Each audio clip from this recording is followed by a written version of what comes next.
lo chu na thap hun am u Jesun mananom aneze tha ba kai kit ran na nge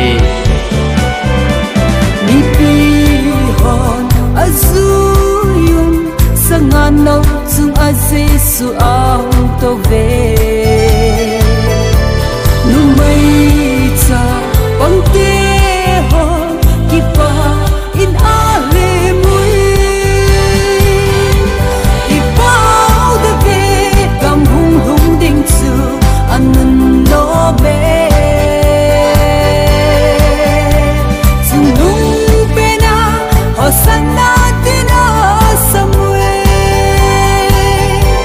hosanna hosanna chung nung pe na lo pi hen